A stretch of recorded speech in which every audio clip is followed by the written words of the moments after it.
Hello hi नमस्कार मो aqua कहानी आज पुणी नुआ अध्याय आरंभ करछि जहाँ आपनक पाखरे छाड़ी करी जाइतिली प्रथम प्रेमर शेष राति। चलंतु जानिपा आगकू कौन होछि। दिनर अक्रांत परिश्रम परे वरुण भी निदरे कुश भी सोई पड़िछि केतेबेले, किंतु प्रेरणा आखिरे निद हजि जाइछि चैतन्य मेसेज पढ़ी। बेड उपरे सोई रही झरकारु देखुची आकाशरे खेलुथिबा जह्नमामुर लुचकारी। एही देखिबा भितरे मने पड़ी जाइछि तार पुरुणा स्मृति, चेतनक सह बितेइथिबा तार तृतीय मिलन, जहा परिणत हो जाइथिला शेष मिलन रूपे। तापरे जेमिति चेतन उभान हो जाइथिले तार जीवनरू। चेतन पेन्ना जीवन रे पूर्णच्छेद पकई चली जाइथिले सबुदिन पाई, किंतु से मिलन आज भी मन पड़गले। दुई आखिरु अश्रुर धारा बोही चले गंगा जमुना भली। से दिन चेतन चेन्नई फेरुथिबारु तांकु देखा करिया पाई जाइथिली बहुत खुशी। आगकू जन्मदिन थिबारु तांकर साथीरे नेइथिली किछि खाइबा जिंस सह गोटिए फोटो फ्रेम, जहाँकि तांको परिवार प्रतीक थिला। आउ ता सह नेइ जाइथिली जीवनर प्रथम चिट्ठी। वर्णित थिला मो मनर अकुआ कथा। जानी नथिली मोर प्रथम चिट्ठी शेषरे परिणत होइजिवो। सेतेबेलर परिस्थिति को नहीं फोन ने कहि पारु नथिबा किछि कथा लेखिबा समय रे अंतर आत्मा राजी नथिले मध्य लेखिथिली तांको खुशी पाई सेही चिट्ठीटी। स्नेहर चेतन कोठू आरंभ करिबी पुणी कोठू शेष करिबी किछि बुझी पारु नहीं। जीवनर प्रथम चिट्ठी लेखुची कौन लेखिबी मध्य जानी नहीं। एबे तम घरर परिस्थिति एमिति अछि जे तमको कौन कहि संबोधन करिबी ताहा मध्य जानी नहीं। बेले बेले लागुची ना तुमे मोर जीवन साथी अछ ना मोर प्रियतम, रहिछ केवल नामक मात्र बंधु।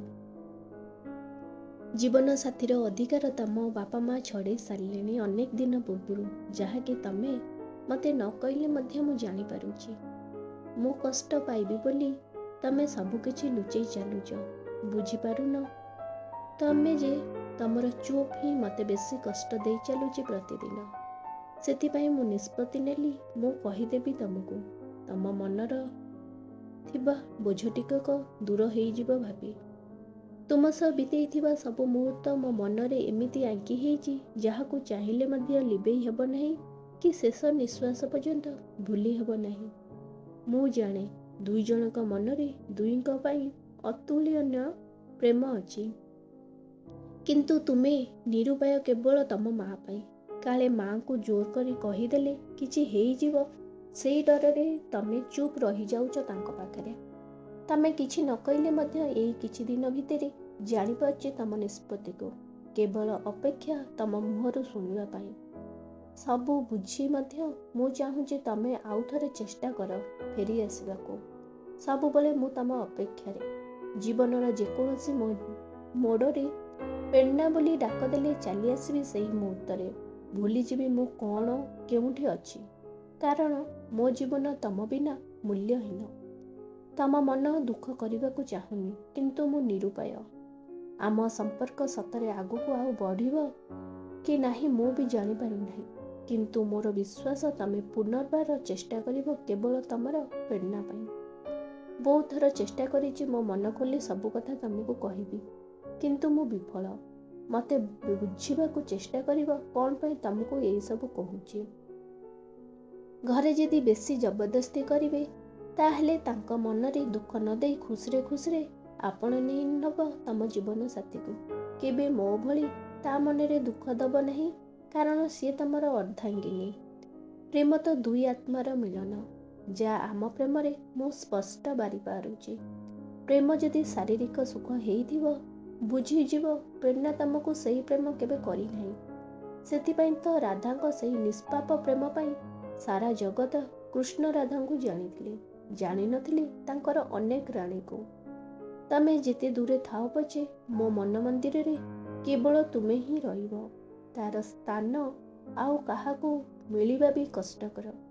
जदि जीवनर एई चलापथरे चालू चालू मो कथा मने पड़ीगला ତାହେଲେ ଜାଣିବ ସେଇଟା ତମର ପ୍ରେମ ମୋ ପାଇଁ। ଆଉ ମୋ ନାଁ ଯଦି ଶୁଣି ତମ ହୃଦୟ ବହୁ ଜୋରରେ ସ୍ପନ୍ଦିତ ହେଲା, ଜାଣିବ ପ୍ରେରଣାର ପ୍ରେମ ସାର୍ଥକ ସେଇଦିନ। ଭାଗ୍ୟରେ ଥିବ ଯଦି ମୋ ହୃଦୟର ଶେଷ ସ୍ପନ୍ଦନରେ ଥିବ ମୋ ପାଖରେ। ଆଖି ବୁଜିବା ପୂର୍ବରୁ ଥରଟିଏ ମନ ଭରି ଦେଖିଦେବି ତମକୁ। ଏଇ ଜନ୍ମର ସାଥୀ ନ ହେଲେ ମଧ୍ୟ ଆଉ 6 ଜନ୍ମର ସାଥୀ ହେବି ତମର। ସେତିକି ଭଗବାନଙ୍କ ପାଖରେ ମୋର ବିନତି। ତମ ମନକୁ ବୁଝେଇବା ପାଇଁ ଆଉ କିଛି ବି କହିପାରିବି ନାହିଁ। ଯଦି କିଛି କହିଦେଲି, ଏବେ ମୋର ପ୍ରଥମ ଚିଠି ବି ଅଶ୍ରୁଧାରାରେ ଭାସିଯିବ ଡଙ୍ଗା ହେଇକରି। ରହୁଛି ତୁମର, କେବଳ ତୁମର ଧନ। ଏମିତି କିଛି ଲେଖିଥିଲା ପ୍ରେରଣା ତାର ପ୍ରଥମ ପ୍ରେମ ପାଇଁ। ଏହି ତାର ଶେଷ ଚିଠିଟିଏ। ଆଶା କରୁଛି କାହାଣୀଟି ଆପଣମାନଙ୍କୁ ବହୁତ ପସନ୍ଦ ଆସୁଥିବ। ଯଦି ଆସୁଛି ତାହେଲେ ଏହି ଚ୍ୟାନେଲକୁ ଜଲ୍ଦି କରି ଲାଇକ୍, ସେୟାର, ସବସ୍କ୍ରାଇବ୍ କରିଦିଅନ୍ତୁ। ନମସ୍କାର।